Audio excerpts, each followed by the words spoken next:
ನಮಸ್ಕಾರ ಗೆಳೆಯರಿ, stock market Kannada ಚಾನಲ್ಗೆ ಸ್ವಾಗತ ಸುಸ್ವಾಗತ. ಗೆಳೆಯರಿ, ವಿಡಿಯೋದಲ್ಲಿ ನಮ್ಮ ಮಾರ್ಕೆಟ್ಗೆ ಸಂಬಂಧಪಟ್ಟಂತೆ, ಇನ್ನು ಕೆಲವು ಸೆಕ್ಟರ್ಗೆ ಸಂಬಂಧಪಟ್ಟಂತೆ, ಹಾಗೆ ಇನ್ನು ಕೆಲವು ಇಂಡಿವಿಜುವಲ್ ಸ್ಟಾಕ್ಗಳಿಗೆ ಸಂಬಂಧಪಟ್ಟಂತೆ ಇವತ್ತು ಬಂದಿರುವಂತಹ ಒಂದಷ್ಟು ಬ್ರೇಕಿಂಗ್ ಸುದ್ದಿಗಳನ್ನ ತಿಳ್ಕೊಳ್ಳುವಂತ ಪ್ರಯತ್ನವನ್ನು ಮಾಡೋಣ. ಜೊತೆಗೆ ಇಲ್ಲಿ ಕೆಲವು ಸ್ಟಾಕ್ಗಳ ಬಗ್ಗೆ ನೀವು ಕೂಡ ಪ್ರಶ್ನೆ ಮಾಡ್ತಾ ಇದ್ರಿ, ಅಂತವನ್ನು ಕೂಡ ಕವರ್ ಮಾಡ್ತಾ ಇದ್ದೀನಿ. ಹಾಗಾಗಿ ವಿಡಿಯೋನ ಕೊನೆವರೆಗೂ ನೋಡಿ ಪೂರ್ತಿ ವಿಚಾರ ತಿಳ್ಕೊಳ್ಳಿ. ಮೊದಲಿಗೆ ಡಿಸ್ಕ್ಲೇಮರ್ ಕೊಡ್ಲಿಕ್ಕೆ ಇಷ್ಟಪಡ್ತೀನಿ. ಇಲ್ಲಿ ಕವರ್ ಮಾಡ್ತಿರುವಂಥ ಯಾವುದೇ ಸ್ಟಾಕ್ ಅನ್ನು ಕೂಡ ರೆಕಮೆಂಡ್ ಮಾಡ್ತಿಲ್ಲ. ನೀವು ಫರ್ದರ್ ಸ್ಟಡಿ ಮಾಡಿ ಎಡಿಷನ್ ತಗೊಳ್ಬಹುದು. ಆಸ್ ಎ ಎಜುಕೇಶನಲ್ ಪರ್ಪಸ್ ನನ್ನ ವಿಡಿಯೋ ನಿಮ್ಮ ಮುಂದೆ ತರ್ತಾ ಇದ್ದೀನಿ. ಹಾಗೆ ಇಲ್ಲಿವರೆಗೂ ಅಕೌಂಟ್ ಓಪನ್ ಮಾಡಿಲ್ಲ ಅಂತಂದ್ರೆ ಇದರ ಲಿಂಕ್ ಡಿಸ್ಕ್ರಿಪ್ಷನ್ ಅಲ್ಲಿ ಇರುತ್ತೆ. ಅಕೌಂಟ್ ಅನ್ನು ಓಪನ್ ಮಾಡಬಹುದು. ತುಂಬಾ ಜನ ಸಾಕಷ್ಟು ಪ್ರಶ್ನೆಗಳನ್ನ ಕೇಳ್ತಾ ಇದ್ದೀರಿ. ನಾವು ಇಲ್ಲಿ ಹೂಡಿಕೆ ಮಾಡೋದ್ರಿಂದ ಏನನ್ನ ಗಳಿಸಬಹುದು, ಅಂದ್ರೆ ಯಾವೆಲ್ಲ ರೀತಿಯ ಸರ್ವಿಸಸ್ ಸಿಗುತ್ತೆ ಅಂತ. ಎಲ್ಲದಕ್ಕೂ ಕೂಡ 21ನೇ ತಾರೀಕು ಇವೆಂಟ್ ಅಲ್ಲಿ ನಿಮಗೆ ಆನ್ಸರ್ ಸಿಗುತ್ತೆ. ಇನ್ ಕೇಸ್ ಇನ್ನು ಅಕೌಂಟ್ ಓಪನ್ ಮಾಡಿಲ್ಲ, ಈ ಲಿಂಕ್ ಮೂಲಕ ಅಕೌಂಟ್ ಓಪನ್ ಮಾಡಬಹುದು. ಹಾಗೆ ನೀವೇನಾದ್ರೂ ಸ್ಪೆಸಿಫಿಕ್ ಸರ್ವಿಸ್ ಅನ್ನ ಎಕ್ಸ್ಪೆಕ್ಟ್ ಮಾಡ್ತಿದ್ರೆ ಈ ಲಿಂಕ್ ಅಲ್ಲಿ ಒಂದು ಫಾರ್ಮ್ ಸಿಗುತ್ತೆ, ಅದನ್ನ ಫಿಲ್ ಕೂಡ ಮಾಡಬಹುದು. ಎಸ್ಪೆಷಲಿ ಇಲ್ಲಿ ಸರ್ವಿಸ್ ಅನ್ನ ಪಡ್ಕೊಳ್ಬೇಕು ಅಂತಂದ್ರೆ ಅಕೌಂಟ್ ಇರಬೇಕಾಗುತ್ತೆ. ನೀವು ಬೇರೆ ಕಡೆ ಅಕೌಂಟ್ ಅನ್ನ ಇಟ್ಕೊಂಡಿದ್ರೆ ಅವರು ಸರ್ವಿಸ್ ಪ್ರೊವೈಡ್ ಮಾಡಲ್ಲ, ಎಕ್ಸ್ಟ್ರಾ ರೆಸ್ಪಾನ್ಸಿಬಿಲಿಟಿ ಅಂತಾರೆ. ಹಾಗಾಗಿ ಅಕೌಂಟ್ ಅನ್ನ ಹೊಂದಿರೋದು ಇಂಪಾರ್ಟೆಂಟ್ ಆಗುತ್ತೆ. ಹಾಗೆ ಅಕೌಂಟ್ ಓಪನಿಂಗ್ ಮಾಡುವಂತ ಸಂದರ್ಭದಲ್ಲಿ ಏನಾದ್ರೂ ಸಮಸ್ಯೆಗಳಾದ್ರೆ ಈ ಲಿಂಕ್ ಅಲ್ಲಿ ನಂಬರ್ಸ್ ಸಿಗುತ್ತೆ. ಮೊದಲನೇ ಲಿಂಕ್ ಅಲ್ಲಿ ಕಾಂಟ್ಯಾಕ್ಟ್ ಮಾಡಿ ನಿಮ್ಗೆ ಹೆಲ್ಪ್ ಮಾಡ್ತಾರೆ. ಹಾಗೆ ಸಾಧ್ಯವಾದಷ್ಟು 6 ಗಂಟೆ ಒಳಗಡೆ ಕಾಲ್ ಮಾಡಿ. 6 ಗಂಟೆ ಮೇಲೆ ಅವರುಗಳು ಕೂಡ ಮನೆಗೆ ಹೋಗ್ತಾರೆ. ಹಾಗಾಗಿ ಅಂತ ಸಂದರ್ಭದಲ್ಲಿ ಡಿಸ್ಟರ್ಬ್ ಮಾಡೋದು ಬೇಡ. ಸಾಧ್ಯವಾದಷ್ಟು 6 ಗಂಟೆ ಒಳಗಡೆ ಕಾಲ್ ಮಾಡಿ. ಇನ್ನು ಅಕೌಂಟ್ ಓಪನ್ ಮಾಡುವಾಗ ಎಸ್ಪೆಷಲಿ ಇಲ್ಲಿ ಏನ್ ಸಮಸ್ಯೆ ಆಗ್ತಿದೆ ಅಂತಂದ್ರೆ, ನೀವು ಅಕೌಂಟ್ ಓಪನ್ ಮಾಡಕ್ ಟ್ರೈ ಮಾಡ್ತೀರಿ ಅಂದ್ರೆ ನಿಮ್ಮ ಎಲ್ಲಾ ಕೆಲಸಗಳನ್ನ ಮುಗಿಸ್ಕೊಂಡು ಟ್ರೈ ಮಾಡಿ, ಯಾವಾಗ್ಲೇ ಆಗ್ಲಿ. ಯಾಕೆಂತಂದ್ರೆ ನೀವು ಒಂದ್ ಶಾರ್ಟ್ ಅಲ್ಲಿ ಪ್ರೋಸೆಸ್ ನ ಕಂಪ್ಲೀಟ್ ಮಾಡ್ಕೊಂಡು ಹೋಗ್ತೀರಿ ಅಂತಂದ್ರೆ ಈಸಿಯಾಗಿ ಅಕೌಂಟ್ ಓಪನ್ ಆಗ್ಬಿಡುತ್ತೆ. ನೀವೇನಾದ್ರೂ ಅಲ್ಲಿ ಸ್ವಲ್ಪ ಹೊತ್ತು ಬಿಟ್ಟು ಮಾಡಕ್ ನೋಡಿದ್ರೆ, ಅಂದ್ರೆ ಅರ್ಧಂಬರ್ಧ ಫಿಲ್ ಮಾಡ್ತೀರಿ, ಏನೋ ಕೆಲಸ ಬರುತ್ತೆ, ಅದನ್ನ ಅಲ್ಲಿಗೆ ಸ್ಟಾಪ್ ಮಾಡಿ ಆ ಕೆಲಸ ಮಾಡ್ಕೊಂಡು ಕೂತ್ಕೊಳ್ತೀರಿ, ಅಥವಾ ಡಿಸ್ಟ್ರಾಕ್ಟ್ ಆಗುತ್ತೆ, ಮತ್ತೆ ಕಂಟಿನ್ಯೂ ಮಾಡಕ್ ಹೋಗ್ತೀರಿ, ಟೆಕ್ನಿಕಲ್ ಗ್ಲಿಚ್ ಆಗುತ್ತೆ, ಅಥವಾ ನೀವು ಬ್ಯಾಕ್ ಸ್ಪೇಸ್ ಏನಾದ್ರೂ ಒತ್ತಿದ್ರೆ ಇದು ಸಮಸ್ಯೆ ಆಗ್ತಾ ಇದೆ ಅಕೌಂಟ್ ಓಪನ್ ಮಾಡುವಾಗ. ಹಾಗಾಗಿ ಸಾಧ್ಯವಾದಷ್ಟು ನಿಮ್ಮ ಎಲ್ಲ ಕೆಲಸಗಳನ್ನ ಮುಗಿಸ್ಕೊಳ್ಳಿ. ನೀವು ಯಾವಾಗ ಫ್ರೀ ಆಗ್ತೀರಿ ಅವಾಗ ನಿಮ್ಮ ಪಾನ್ ನಂಬರ್, ಆಧಾರ್ ನಂಬರ್ ಇಟ್ಕೊಂಡು ಅಕೌಂಟ್ ಓಪನಿಂಗ್ ಪ್ರೋಸೆಸ್ ಸ್ಟಾರ್ಟ್ ಮಾಡಿ. ಈಸಿಯಾಗಿ ಅಕೌಂಟ್ ಓಪನಿಂಗ್ ಕಂಪ್ಲೀಟ್ ಆಗುತ್ತೆ. ನೀವು ಮಧ್ಯೆ ಏನಾದ್ರೂ ಡಿಸ್ಟ್ರಾಕ್ಟ್ ಆದ್ರೆ ಅಂದ್ರೆ ಅದು ಅಲ್ಲಿಗೆ ನಿಂತು ಬಿಡುತ್ತೆ, ಆಮೇಲೆ ಕಂಟಿನ್ಯೂ ಆಗುತ್ತೆ. ಬಟ್ ಒಂದಷ್ಟು ಸಮಸ್ಯೆಗಳಾಗ್ತಾ ಇದೆ. ಆಕ್ಚುಲಿ ಇದು ನಿಮ್ ಕಡೆಯಿಂದ ಆಗ್ತಿರೋದಲ್ಲ ಅಥವಾ ನಮ್ ಕಡೆಯಿಂದ ಆಗ್ತಿರೋದಲ್ಲ, ಟೆಕ್ನಿಕಲ್ ಗ್ಲಿಚ್ ಅದು. ಹಾಗಾಗಿ ಅದೊಂದು ಸಮಸ್ಯೆ ಆಗ್ತಾ ಇದೆ. ಬಟ್ ಅದನ್ನ ಆದಷ್ಟು ಬೇಗ ಸರಿ ಮಾಡ್ತೀವಿ ಅಂತ ಹೇಳ್ತಿದ್ದಾರೆ. ನೀವೇನಾದ್ರೂ ಅಕೌಂಟ್ ಓಪನ್ ಮಾಡಕ್ ಟ್ರೈ ಮಾಡ್ತಿದ್ದೀರಿ ಅಂದ್ರೆ ನಿಮ್ಮ ಎಲ್ಲ ಕೆಲಸವನ್ನ ಮುಗಿಸ್ಕೊಂಡು ಯಾವಾಗ ಫ್ರೀ ಆಗ್ತಿರೋ 5-10 ನಿಮಿಷ ಅಥವಾ 15 ನಿಮಿಷ ಫ್ರೀ ಇರ್ತಿರೋ ಅಂತ ಸಂದರ್ಭದಲ್ಲಿ ಟ್ರೈ ಮಾಡಿ. ಇನ್ನು ಅಕೌಂಟ್ ಓಪನ್ ಮಾಡುವಾಗ ಮಿಸ್ ಮಾಡದೆ add funds and scheme selection ಅಲ್ಲಿ ಪ್ರೀಮಿಯಂ ಚೂಸ್ ಮಾಡಿ, ನಂತರ TRX20 ಚೂಸ್ ಮಾಡಿ. ಇದು ನಿಮಗೆ ಫ್ರೀ ಅಕೌಂಟ್ ಆಗಿರುತ್ತೆ. ಬೇರೆ ಕೆಲವೊಂದು ಇಲ್ಲಿ ಏನ್ ಕಾಣ್ತಿದಾವೆ ಅವುಗಳು ಟ್ರೇಡಿಂಗ್ ಗೆ ಸಂಬಂಧಪಟ್ಟಂತವಾಗಿರ್ತವೆ. ಹಾಗೆ ಅವುಗಳಿಗೆ ಒಂದಷ್ಟು ಚಾರ್ಜಸ್ ಕೂಡ ಇರುತ್ತೆ. ಹಾಗಾಗಿ ಸಾಧ್ಯವಾದಷ್ಟು TRX17 ಅಥವಾ TRX20 ಚೂಸ್ ಮಾಡಿ. ಇನ್ನು ಸುದ್ದಿಗಳ ಕಡೆ ನಾವು ಬರೋಣ. ಇವತ್ತು ನಮ್ಮ ರುಪಿ ರೆಕಾರ್ಡ್ ಲೋನ ತಲುಪಿದೆ. ನೋಡಬಹುದು, rupee closes at historic low of 91.03 against $. ನಾನು ಇಂದಿನ ವಿಡಿಯೋದಲ್ಲಿ ಕವರ್ ಮಾಡಿದ್ದೆ 90 ಪಾಯಿಂಟ್ ಸಮಥಿಂಗ್ ಇತ್ತು. ಮೇ ಬಿ ನಾಳೆ 91 ಕ್ರಾಸ್ ಮಾಡಬಹುದು ಅಂತ. 90.90 ಏನೋ ಇತ್ತು. ಬಟ್ ಈಗ 91 ಅನ್ನ ಕ್ರಾಸ್ ಮಾಡಿ 03 ಕೂಡ ಹೋಗಿದೆ. ಇವತ್ತೇ 91 ಅನ್ನ ಕ್ರಾಸ್ ಮಾಡಿದೆ ರುಪಿ. ಖಂಡಿತ ಇದು ಅಷ್ಟೇನು ಒಳ್ಳೆಯ ಸುದ್ದಿ ಆಗೋದಿಲ್ಲ ಈಕ್ವಿಟಿ ಮಾರ್ಕೆಟ್ಸ್ಗೆ. ಹಾಗಂತ ಮಾರ್ಕೆಟ್ ಬೀಳುತ್ತೆ ಅಂತ ಅಲ್ಲ, ಬಟ್ ಈಗಲೇ ಸ್ಟ್ರಗಲ್ ಮಾಡ್ತಿದೆ. ಇಂತಹ ಸಂದರ್ಭದಲ್ಲಿ ರುಪಿ ಇನ್ನು ವೀಕ್ನೆಸ್ ಕಂಟಿನ್ಯೂ ಆಗೋದು ಖಂಡಿತ ಅಷ್ಟೇನು ಒಳ್ಳೆಯ ಸುದ್ದಿ ಆಗೋದಿಲ್ಲ. ನೋಡಬಹುದು, analyst warn of muted equity returns ahead. ಅಂದ್ರೆ ಇನ್ ಕೇಸ್ ಇದೇ ರೀತಿ ವೀಕ್ನೆಸ್ ಕಂಟಿನ್ಯೂ ಆದ್ರೆ ಮುಂದಿನ ದಿನಗಳಲ್ಲಿ ಮಾರ್ಕೆಟ್ಸ್ ಅಲ್ಲಿ ಅಂತ ಒಳ್ಳೆ ರಿಟರ್ನ್ಸ್ ಜನರೇಟ್ ಆಗುವಂತ ಸಾಧ್ಯತೆಗಳು ಕೂಡ ಇನ್ನು ಒಂದಷ್ಟು ಮುಂದೆ ಹೋಗುತ್ತೆ ಅಂತ ಹೇಳ್ತಿದ್ದಾರೆ. ಮ್ಯೂಟೆಡ್ ಆಗಿರ್ಬೋದು ಅಂತ. ಯಾಕೆ ಅಂತಂದ್ರೆ ಎಸ್ಪೆಷಲಿ ನಾವು ಇಂಪೋರ್ಟ್ ಜಾಸ್ತಿ ಮಾಡ್ಕೊಳ್ತೀವಿ. ಕೆಲವೊಂದು ಡೇಟಾ ಇಲ್ಲಿದೆ ನೋಡಬಹುದು. ಎಲೆಕ್ಟ್ರಾನಿಕ್ಸ್ ವಿಭಾಗಕ್ಕೆ ಬಂದ್ರೆ ನಾವು ಎಕ್ಸ್ಪೋರ್ಟ್ ಮಾಡ್ತಿರೋದು 7.3%, ಇಂಪೋರ್ಟ್ ಮಾಡ್ಕೊಳ್ತಿರೋದು ನೋಡಬಹುದು. ಇಂಪೋರ್ಟ್ ಇಂಟೆನ್ಸಿಟಿ 64% ಇದೆ. ನಾವು ಮಾಡುವಂತ ಎಕ್ಸ್ಪೋರ್ಟ್ ಗೆ ಒಳ್ಳೆ ಸುದ್ದಿ ಇದು, ರುಪಿ ವೀಕ್ ಆಗೋದು. ಬಟ್ ಇಂಪೋರ್ಟ್ ಗೆ ಒಳ್ಳೆ ಸುದ್ದಿ ಆಗಲ್ಲ, ಯಾಕಂತಂದ್ರೆ ಪ್ರೈಸ್ ಜಾಸ್ತಿ ಆಗುತ್ತೆ. ನಾವ್ ಇನ್ ಕೇಸ್ ಏನಾದ್ರು ಎಕ್ಸ್ಪೋರ್ಟ್ ಸರ್ಪ್ಲಸ್ ಇದ್ದೀವಿ ಅಂತಿದ್ರೆ ರುಪಿ ವೀಕ್ ಆಗೋದು ಖಂಡಿತ ಬಿಗ್ ಪಾಸಿಟಿವ್ ಆಗ್ತಾ ಇತ್ತು. ಬಟ್ ನಾವು ಎಕ್ಸ್ಪೋರ್ಟ್ ಡೆಫಿಸಿಟ್ ಇರುವಂತದ್ದು, ಅಂದ್ರೆ ಎಕ್ಸ್ಪೋರ್ಟ್ ಕಡಿಮೆ, ಇಂಪೋರ್ಟ್ ಜಾಸ್ತಿ. ಹಾಗಾಗಿ ಈ ಸೆಕ್ಟರ್ಸ್ ಅಲ್ಲಿ ಒಂದಷ್ಟು ಇಂಪ್ಯಾಕ್ಟ್ ಆಗುತ್ತೆ. ಕೆಮಿಕಲ್ಸ್ ಅಂಡ್ ಕೆಮಿಕಲ್ ಪ್ರಾಡಕ್ಟ್ಸ್ ಅಲ್ಲಿ ನೋಡಬಹುದು 9.9% ಎಕ್ಸ್ಪೋರ್ಟ್ ಓರಿಯಂಟೇಷನ್ ಇದ್ರೆ ಇಂಪೋರ್ಟ್ ಇಂಟೆನ್ಸಿಟಿ 63% ಇದೆ. ಟ್ರೇಡ್ ಇಂಟೆನ್ಸಿವ್ ಮಿಕ್ಸ್ಡ್ ಇದೆ. ಇಲ್ಲಿ increases export revenues but elevates input cost potential for wider deficit. ಅಂದ್ರೆ ಎಲೆಕ್ಟ್ರಾನಿಕ್ಸ್ ಆಗ್ಬೋದು ಅಥವಾ ಕೆಮಿಕಲ್ ಪ್ರಾಡಕ್ಟ್ಸ್ ಆಗ್ಬೋದು, ಏನು ನಾವು ಎಕ್ಸ್ಪೋರ್ಟ್ ಮಾಡ್ತಿದೀವಿ ಅದನ್ನ ಮ್ಯಾನುಫ್ಯಾಕ್ಚರ್ ಮಾಡ್ಲಿಕ್ಕೆ ಬೇಕಾದಂತ ಇನ್ಪುಟ್ ಕಾಸ್ಟ್ ಅಥವಾ ಇಂಪೋರ್ಟ್ ಕಾಸ್ಟ್ ಜಾಸ್ತಿ ಆಗ್ತಾ ಇದೆ. ಯಾಕಂದ್ರೆ ಎಲೆಕ್ಟ್ರಾನಿಕ್ ಮೆಟೀರಿಯಲ್ಸ್ ಅಲ್ಲಿ ಸಾಕಷ್ಟನ್ನ ನಾವು ಇಂಪೋರ್ಟ್ ಮಾಡ್ಕೊಳ್ತೀವಿ. ಇಲ್ಲಿ ಎಂಡ್ ಪ್ರಾಡಕ್ಟ್ ಅನ್ನಾಗಿ ಮಾಡಿ ಬೇರೆ ದೇಶಕ್ಕೆ ಎಕ್ಸ್ಪೋರ್ಟ್ ಮಾಡ್ತೀವಿ. ಇಲ್ಲಿ ಏನಾಗುತ್ತೆ, ಇಂಪೋರ್ಟ್ ಕಾಸ್ಟ್ ಜಾಸ್ತಿ ಆಗುತ್ತೆ. ಮತ್ತೆ ಎಕ್ಸ್ಪೋರ್ಟ್ ಅಲ್ಲಿ ಒಂದಷ್ಟು ಲಾಭ ಬಂದ್ರು ಕೂಡ, ಅಂದ್ರೆ ರುಪಿ ಡೆಪ್ರಿಶಿಯೇಟ್ ಆಗಿ ಲಾಭ ಬಂದ್ರು ಕೂಡ, ಬಟ್ ಅದಕ್ಕೂ ಮ್ಯಾಚ್ ಆಗೋಗ್ಬಿಡುತ್ತೆ. ಅಥವಾ ಕೆಲವು ಸಲ ಚೇಂಜಸ್ ಕೂಡ ಆಗ್ಬೋದು, ಅಪ್ ಆಗ್ಬೋದು ಅಥವಾ ಡೌನ್ ಆಗ್ಬೋದು, ಆ ರೀತಿಯ ಚಾನ್ಸಸ್ ಇರುತ್ತೆ. ಮಿಕ್ಸ್ಡ್ ಇದೆ ಕೆಮಿಕಲ್ಸ್ ಅಂಡ್ ಎಲೆಕ್ಟ್ರಾನಿಕ್ಸ್ಗೆ. ಹಾಗೆ ಮೆಷಿನರಿಗೆ ಬಂದ್ರೆ 5.8% ಎಕ್ಸ್ಪೋರ್ಟ್ ಓರಿಯಂಟೇಷನ್ ಇದ್ರೆ 46.3% ಇಂಪೋರ್ಟ್ ಇಂಟೆನ್ಸಿಟಿ ಇದೆ. ಇಂಪೋರ್ಟ್ ಇಂಟೆನ್ಸಿವ್ ಸೆಕ್ಟರ್ ಇದು ನೆಗೆಟಿವ್ ಆಗುತ್ತೆ ಮೆಷಿನರೀಸ್ಗೆ. ಫುಡ್ ಅಂಡ್ ಆಗ್ರೋ ಬೇಸ್ಡ್ ಪ್ರಾಡಕ್ಟ್ಗೆ ಬಂದ್ರೆ 4.1% ಎಕ್ಸ್ಪೋರ್ಟ್ ಓರಿಯಂಟೇಷನ್ ಇದೆ, ಇಂಪೋರ್ಟ್ ಇಂಟೆನ್ಸಿಟಿ 8.7 ಇದೆ. ಡೊಮೆಸ್ಟಿಕ್ ಓರಿಯಂಟೇಷನ್ ಬಿಸ್ನೆಸ್ ಇದು, ಇದರ ಮೇಲೆ ಅಂತ ದೊಡ್ಡ ಪರಿಣಾಮ ಏನಾಗೋದಿಲ್ಲ, ಮ್ಯೂಟೆಡ್ ಇರುತ್ತೆ. ಇನ್ನು ಪೆಟ್ರೋಲಿಯಂ ಪ್ರಾಡಕ್ಟ್ಗೆ ಬಂದ್ರೆ ಟ್ರೇಡ್ ಇಂಟೆನ್ಸಿವ್, ಇಲ್ಲೂ ಕೂಡ ಮಿಕ್ಸ್ಡ್ ಇರುತ್ತೆ. Enhances exports but significantly raises import cost. Import ಮಾಡ್ಕೊಂಡು ಇಲ್ಲಿ ನಾವು ರಿಫೈನ್ ಮಾಡಿ ಮತ್ತೆ ಹೊರಗಡೆ ಕಳಿಸ್ತೀವಿ, ಬಟ್ ಇಲ್ಲಿ ಮಿಕ್ಸ್ಡ್ ಇರುತ್ತೆ. ಮೆಟಲ್ ಅಂಡ್ ಮೆಟಲ್ ಪ್ರಾಡಕ್ಟ್ಸ್ ಅಲ್ಲೂ ಕೂಡ ಡೊಮೆಸ್ಟಿಕ್ ಓರಿಯಂಟೇಷನ್ ಇದೆ, ಇಲ್ಲೂ ಅಂತ ಬಿಗ್ ಇಂಪ್ಯಾಕ್ಟ್ ಆಗಲ್ಲ. ಟ್ರಾನ್ಸ್ಪೋರ್ಟ್ ಎಕ್ವಿಪ್ಮೆಂಟ್ಸ್ ಅಲ್ಲಿ ಡೊಮೆಸ್ಟಿಕ್ ಓರಿಯಂಟೇಷನ್ ಜಾಸ್ತಿ ಇದೆ, ಮ್ಯೂಟೆಡ್ ಇಂಪ್ಯಾಕ್ಟ್ ಇರುತ್ತೆ. ಟೆಕ್ಸ್ಟೈಲ್ಗೆ ಆಕ್ಚುಲಿ ಪಾಸಿಟಿವ್ ಅಂತ ಹೇಳ್ತಿದ್ದಾರೆ, ಯಾಕೆಂದ್ರೆ ಇವರು ಜಾಸ್ತಿ ಎಕ್ಸ್ಪೋರ್ಟ್ ಮಾಡ್ತಾರೆ. ಇಲ್ಲಿ ಡೊಮೆಸ್ಟಿಕ್ ಅಲ್ಲೂ ಕೂಡ ಬಳಸ್ತಾರೆ, ಬಟ್ ಎಕ್ಸ್ಪೋರ್ಟ್ ಮಾಡ್ತಾರೆ. ಜೊತೆಗೆ ಅಲ್ಲಿಂದ ಏನ್ ರಾ ಮೆಟೀರಿಯಲ್ ನ ಇಂಪೋರ್ಟ್ ಮಾಡ್ಕೊಳ್ಳಲ್ಲ ಹೊರಗಡೆಯಿಂದ. ಹಾಗಾಗಿ ಅದೊಂದು ಪಾಸಿಟಿವ್ ಅಂತಾನೆ ಹೇಳ್ತಾರೆ. Boost revenues and competitiveness, improves trade balance. Gems and ಜ್ಯುವೆಲರಿಗೆ ಇದು ಮಿಕ್ಸ್ಡ್ ಇಂಪ್ಯಾಕ್ಟ್ ಇರುತ್ತೆ. ಇನ್ನು ಲೆದರ್ ಅಂಡ್ ರಿಲೇಟೆಡ್ ಪ್ರಾಡಕ್ಟ್ಸ್ ಗೆ ಪಾಸಿಟಿವ್ ಆಗಿರುತ್ತೆ, ಯಾಕಂದ್ರೆ ಎಕ್ಸ್ಪೋರ್ಟ್ ಇಂಟೆನ್ಸಿವ್. ಇಲ್ಲಿ ಪಾಸಿಟಿವ್ ಅಂದ್ರೆ ಟೆಕ್ಸ್ಟೈಲ್ಸ್ ಹಾಗೂ ಲೆದರ್ ಅಂಡ್ ರಿಲೇಟೆಡ್ ಪ್ರಾಡಕ್ಟ್ ಗೆ.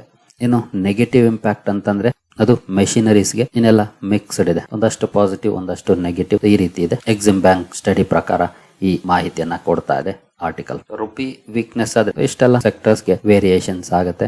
ಹಾಗಾಗಿ ಓವರ್ ಆಲ್ ಮಾರ್ಕೆಟ್ ಸೆಂಟಿಮೆಂಟ್ ಕೂಡ ಬದಲಾಗುವಂತ ಚಾನ್ಸಸ್ ಇರುತ್ತೆ. ಅದು ಒಂದಷ್ಟು ಅಂಡರ್ ಪರ್ಫಾರ್ಮೆನ್ಸ್ ಗೆ ಕೂಡ ಕಾರಣ ಆಗಬಹುದು. ಇನ್ನು ನೆಕ್ಸ್ಟ್ ಸುದ್ದಿ ಕಡೆ ಬರೋದಾದ್ರೆ US ಎಂಬಸಿಯಿಂದ ಒಂದು ಅಪ್ಡೇಟ್ ಬಂದಿದೆ. Especially US embassy shares message on India partnership hails Trump's great friend PM Modi. ಅಂದ್ರೆ ಭಾರತವನ್ನ ಹೊಗಳಿದ್ದಾರೆ ಈವನ್ ಡೊನಾಲ್ಡ್ ಟ್ರಂಪ್ ಕೂಡ. ಬಟ್ ಈ ಹೊಗಳಿಕೆಯಿಂದ ಏನಿದೆಯೋ ಗೊತ್ತಿಲ್ಲ, ನೋಡಬಹುದು. India is home to one of the world's oldest civilization. It is an amazing country and an important strategic partner for America in the Indo-Pacific region. We have a great friend in PM Modi. President Donald Trump ಒಟ್ಟಿನಲ್ಲಿ ಭಾರತವನ್ನ ಅಥವಾ ಭಾರತದ ಜೊತೆ ನರೇಂದ್ರ ಮೋದಿ ಅವರನ್ನು ಕೂಡ great friend ಅಂತ ಹೇಳಿದ್ದಾರೆ. Donald Trump ಈ ಹಿಂದೆನೂ ಕೂಡ ಈ ರೀತಿಯ ಸ್ಟೇಟ್ಮೆಂಟ್ ಎಲ್ಲನ್ನು ಕೊಟ್ಟು ಆ ನಂತರ ಯಾವ ರೀತಿ ಟ್ಯಾರಿಫ್ ಹಾಕಿದ್ದಾರೆ ಗೊತ್ತಿದೆ. ಬಟ್ ಇತ್ತೀಚೆಗೆ ಈ ರೀತಿಯ ಸ್ಟೇಟ್ಮೆಂಟ್ ಗಳು ಬರ್ತಿರೋದು ಬಹುಶಃ ಟ್ರೇಡ್ ಡೀಲ್ ಹತ್ರ ಬಂದಿದ್ಯಾ ಅನ್ನುವಂತ ಕುತೂಹಲವನ್ನ ಮೂಡಿಸ್ತಿದೆ. ಮೊನ್ನೆ ತಾನೇ ನರೇಂದ್ರ ಮೋದಿ ಹಾಗೂ ಡೊನಾಲ್ಡ್ ಟ್ರಂಪ್ ಅವರು ಮಾತಾಡಿದ್ರು ಫೋನ್ ಮೂಲಕ ತುಂಬಾ ದಿನದ ನಂತರ. ಈಗ ಈ ರೀತಿಯ ಅಪ್ಡೇಟ್ ಗಳು ಬರ್ತಿದ್ದಾವೆ. ಹಾಗೆ ನಿನ್ನೆ ನಮ್ಮ ಟ್ರೇಡ್ ಸೆಕ್ರೆಟರಿ ಅವರು ಕೂಡ ಒಂದು ಅಪ್ಡೇಟ್ ಅನ್ನ ಕೊಟ್ಟಿದ್ರು, ಇಂಟರಿಮ್ ಡೀಲ್ ಸದ್ಯದಲ್ಲೇ ಆಗುತ್ತೆ ಅಂತ. ಸೊ ಈ ಎಲ್ಲ ಸುದ್ದಿಗಳನ್ನ ನೋಡಿದ್ರೆ ಅಥವಾ ಈ ಡಾಟ್ಸ್ ಅನ್ನ ಕನೆಕ್ಟ್ ಮಾಡಿದ್ರೆ may be sooner trade deal ಬಗ್ಗೆ ಅಪ್ಡೇಟ್ ಗಳು ಬರ್ಬೋದು ಅನಿಸ್ತಿದೆ. ಬಟ್ ನೋಡೋಣ ಯಾವಾಗ ಎರಡು ದೇಶಗಳು ಅನೌನ್ಸ್ ಮಾಡ್ತವೆ ಅಂತ. ಅಟ್ಲೀಸ್ಟ್ ಇಂಟರಿಮ್ ಡೀಲ್ ಬಂದ್ರು ಕೂಡ ಬಿಗ್ ಪಾಸಿಟಿವ್ ಆಗುತ್ತೆ. ಏನು 50% ಟ್ಯಾರಿಫ್ ಇದೆ, ಅದು 25 ಗೆಳಿದ್ರು ಕೂಡ ಪಾಸಿಟಿವ್ ಡೆವಲಪ್ಮೆಂಟ್ ಅಲ್ವಾ. ನೋಡೋಣ, ಕಾದು ನೋಡೋಣ ಏನಾಗುತ್ತೆ ಅಂತ. ಇನ್ನು ಸೆಬಿಯಿಂದ ಒಂದು ಅಪ್ಡೇಟ್ ಬಂದಿದೆ. India market regulator panel to recommend easing rules for commodity derivatives sources ನ ಮೂಲಕ ಬಂದಿರುವಂತಹ ಸುದ್ದಿ. ಕಮಾಡಿಟಿ ಡಿರೈವೇಟಿವ್ಸ್ ನ ರೂಲ್ಸ್ ಏನಿದೆ ಅಲ್ಲಿ ಸ್ವಲ್ಪ ಸಡಿಲಿಕೆಯನ್ನ ಮಾಡಬಹುದು ಅಂತ ಇದೆ. ಕೆಲವೊಂದು ರೆಸ್ಟ್ರಿಕ್ಷನ್ಸ್ ಅನ್ನ ಹಾಕಿದೆ ಸೆಬಿ. ಈಗ ಮೇ ಬಿ ಅಲ್ಲಿ ಒಂದಷ್ಟು ಸಡಿಲಿಕೆಗಳನ್ನ ಕೊಡಬಹುದು ಅಂತ ಇದೆ. ಇದು ರಿಪೋರ್ಟ್ ಮೂಲಕ ಬರುತ್ತಿರುವಂತಹ ಸುದ್ದಿ.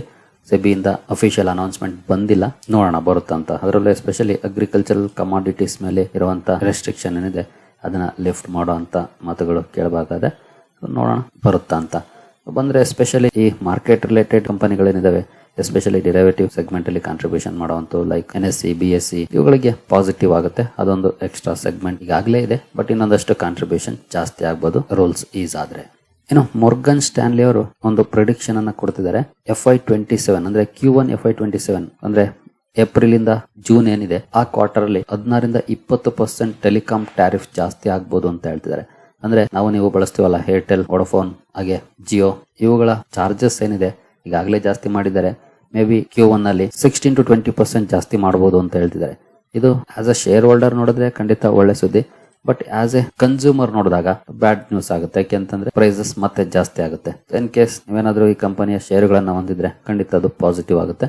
ನೋಡೋಣ, ಮೊರ್ಗನ್ ಸ್ಟ್ಯಾನ್ಲಿ ಅವರು ಪ್ರಿಡಿಕ್ಟ್ ಮಾಡ್ತಿರುವಂತದ್ದು ಆಗುತ್ತಾ ಇಲ್ವಾ ಕಾದು ನೋಡ್ಬೇಕಾಗಿದೆ. ಏನು ಟಾಟಾ ಪವರ್ ಗೆ ಸಂಬಂಧಪಟ್ಟಂತೆ ಒಂದು ಸುದ್ದಿ ಬಂದಿದೆ. ನೋಡಬಹುದು, Tata power finalize ₹6,500 crore wafer ingot project by ಜನವರಿ. CEO ಪ್ರವೀರ್ ಸಿನ್ಹಾ ನಿನ್ನೆ ಈ ಬಗ್ಗೆ ಒಂದು ಸುದ್ದಿಯನ್ನ ಕವರ್ ಮಾಡಿದೆ. ಕಂಪನಿ 2030 1 ಲಕ್ಷ ಕೋಟಿಗಿಂತ ಜಾಸ್ತಿ ಕ್ಯಾಪೆಕ್ಸ್ ಅನ್ನ ಮಾಡ್ತಿರೋ ಬಗ್ಗೆ ಇವತ್ತು ಈ ಸುದ್ದಿ ಬಂದಿದೆ. ವಾಫರ್ ಅಂಡ್ ಇಂಗಟ್ ಮ್ಯಾನುಫ್ಯಾಕ್ಚರಿಂಗ್ ಪ್ರಾಜೆಕ್ಟ್ ಏನಿದೆ ಅದಕ್ಕೆ 6,500 ಕೋಟಿ ಫೈನಲೈಸ್ ಮಾಡಿದ್ದಾರೆ. ಜೊತೆಗೆ ಜನವರಿ ಅಷ್ಟರಲ್ಲಿ ಅಲ್ಲಿ ಕೆಲಸ ಕೂಡ ಸ್ಟಾರ್ಟ್ ಆಗ್ಬೋದು ಅಂತ ಹೇಳ್ತಿದ್ದಾರೆ. Big positive development in case ಆ ರೀತಿ ಆದ್ರೆ ನೋಡೋಣ.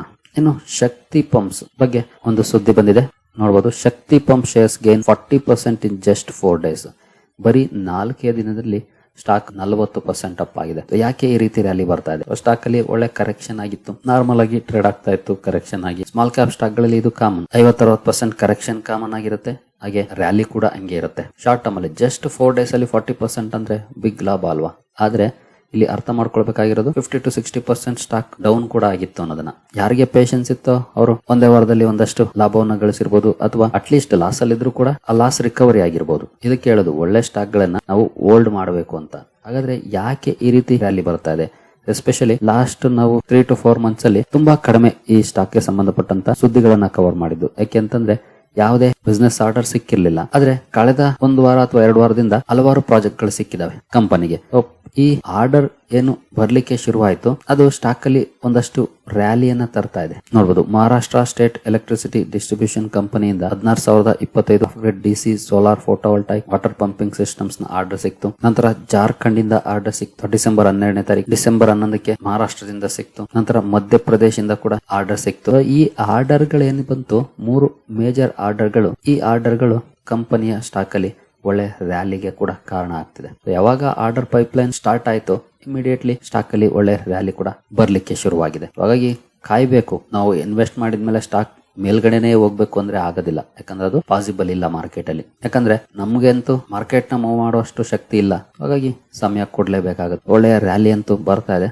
ಬಟ್ ಅಗೇನ್ ತಪ್ಪು ಮಾಡಕ್ ಹೋಗ್ಬೇಡಿ. ನಾನು ಯಾವಾಗ್ಲೂ ಹೇಳ್ತೀನಲ್ಲ, ರ್ಯಾಲಿಯನ್ನ ನೋಡಿ ಸ್ಟಾಕ್ ಅನ್ನ ತಗೊಳ್ಳೋದು ಅಂತ ದೊಡ್ಡ ತಪ್ಪನ್ನ ಮಾಡಕ್ ಹೋಗ್ಬೇಡಿ. ಕಂಪನಿಯ ಫಂಡಮೆಂಟಲ್ಸ್ ಸ್ಟಡಿ ಮಾಡಿ, ನಂತರ ನಿಮ್ಗೆ ಏನಾದ್ರೂ ಕಂಪನಿಯಲ್ಲಿ ಪೊಟೆನ್ಶಿಯಲ್ ಇದೆ ಅನ್ಸ್ತಾ ಡಿಸಿಷನ್ ತಗೊಳ್ಳಿ. ಇಲ್ವಾ ಸ್ಟ್ರೈಟ್ ಅವೇ ಇಗ್ನೋರ್ ಮಾಡಿ. ಯಾಕೆಂತಂದ್ರೆ ಬರೀ ರ್ಯಾಲಿ ನೋಡಿ ನೀವು ತಗೊಂಡಿದ್ದೀರಿ ಅಂತಂದ್ರೆ ಮತ್ತೆ ಯಾರಿಗೊತ್ತು ನೆಕ್ಸ್ಟ್ ವೀಕಲ್ ಕರೆಕ್ಷನ್ ಆಗ್ಬೋದು. ಸ್ಮಾಲ್ ಕ್ಯಾಪ್ ಕಂಪನಿಗಳು ಈಸಿಯಾಗಿ 10-20-30% ಕರೆಕ್ಷನ್ ಆಗ್ತವೆ. ಹೇಗೆ ಫ್ಯೂ ಡೇಸ್ ಅಲ್ಲಿ 40% ರ್ಯಾಲಿ ಬಂತೋ ಅದೇ ರೀತಿ 20-30% ಕರೆಕ್ಷನ್ ಬರಬಹುದು. ಹಾಗಾಗಿ ಅದೆಲ್ಲದಕ್ಕೂ ರೆಡಿ ಇರಬೇಕು. ಆಗಿದ್ರೆ ಮಾತ್ರ ತಗೊಳ್ಬೇಕು, ಇಲ್ಲ ಅಂದ್ರೆ ಸ್ಟ್ರೈಟ್ ಅವೇ ಇಗ್ನೋರ್ ಮಾಡಬೇಕು. ಈಗಾಗಲೇ ಹೋಲ್ಡಿಂಗ್ ಇದೆಯಾ? ಖಂಡಿತ ಈಗಾಗಲೇ ನೀವು ಎಂಜಾಯ್ ಮಾಡ್ತಿರ್ತೀರಿ, ಕಂಟಿನ್ಯೂ ಮಾಡಬಹುದು ನಿಮ್ಮ ಎಂಜಾಯ್ಮೆಂಟ್ ಅನ್ನ.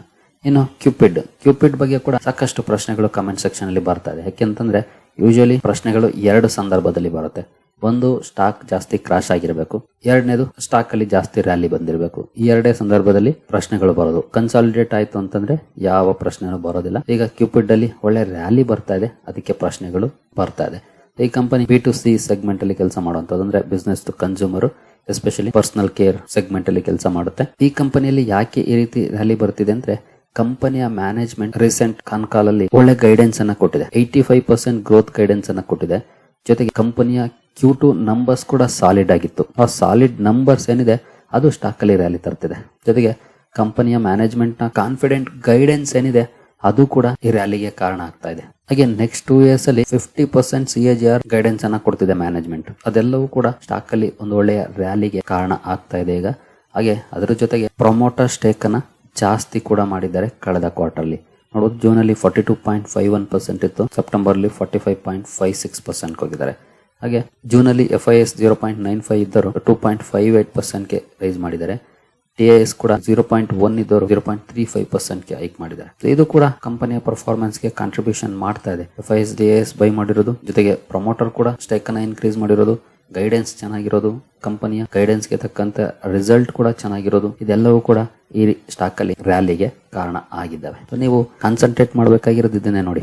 ಯಾವ ಸ್ಟಾಕ್ ಅಲ್ಲಿ ಅಥವಾ ಯಾವ ಕಂಪನಿಯಲ್ಲಿ ಸ್ಟ್ರಾಂಗ್ ಪರ್ಫಾರ್ಮೆನ್ಸ್ ಬರುತ್ತೆ ರಿಸಲ್ಟ್ ವೈಸ್, ನಂತರ ಆ ಕಂಪನಿಯ ಮ್ಯಾನೇಜ್ಮೆಂಟ್ ಏನ್ ಹೇಳುತ್ತೆ, ಕಾನ್ಕಾಲಲ್ಲಿ ಗ್ರೋತ್ ಬಗ್ಗೆ ಯಾವ ಟಾರ್ಗೆಟ್ ಕೊಡುತ್ತೆ, ಇಂದಿನ ಟಾರ್ಗೆಟ್ ಗಳನ್ನ ಅಚೀವ್ ಮಾಡಿದ್ಯಾ, ಹಾಗೆ ಪ್ರಮೋಟರ್ ಹೋಲ್ಡಿಂಗ್ ಅಲ್ಲಿ ಏನಾದರೂ ಬದಲಾವಣೆಗಳಾಗಿದ್ಯಾ, ಇನ್ಸ್ಟಿಟ್ಯೂಷನ್ಸ್ ಹೋಲ್ಡಿಂಗ್ ಅಲ್ಲಿ ಏನಾದರೂ ಬದಲಾವಣೆಗಳಾಗಿದ್ಯಾ, ಇವುಗಳನ್ನ ನೋಡ್ಕೊಂಡ್ರೆ ಖಂಡಿತ ನಾವು ಕೂಡ ಇಂತಹ ಸ್ಟಾಕ್ ಗಳಲ್ಲಿ ಹೂಡಿಕೆ ಮಾಡಿ ಲಾಭವನ್ನ ಗಳಿಸಬಹುದಾಗಿರುತ್ತೆ. ಬಟ್ ಇದೆಲ್ಲ ಮಾಡಕ್ಕೆ ಯಾರಿಗೂ ಇಷ್ಟ ಇಲ್ಲ. ಸೋಷಿಯಲ್ ಮೀಡಿಯಾದಲ್ಲಿ ಟಿಪ್ಸ್ ಬೇಕು.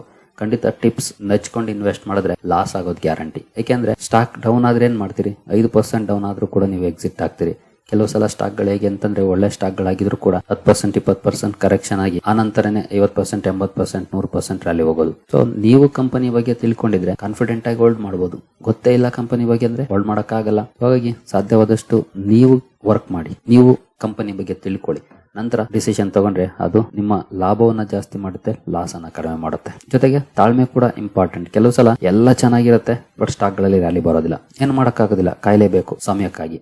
ಸರಿಗಳಿರಿ, ಅಕೌಂಟ್ ಓಪನಿಂಗ್ ಲಿಂಕ್ ಡಿಸ್ಕ್ರಿಪ್ಷನ್ ಅಲ್ಲಿ ಇರುತ್ತೆ. ಹಾಗೆ ಕಮೆಂಟ್ ಬಾಕ್ಸ್ ಅಲ್ಲೂ ಕೂಡ ಪಿನ್ ಮಾಡುವಂತ ಪ್ರಯತ್ನ ಮಾಡ್ತೀವಿ. ಓಪನ್ ಮಾಡಬಹುದು. ಏನಾದ್ರೂ ಸಮಸ್ಯೆಗಳಿದ್ರೆ ಕಾಂಟ್ಯಾಕ್ಟ್ ಕೂಡ ಮಾಡಬಹುದು.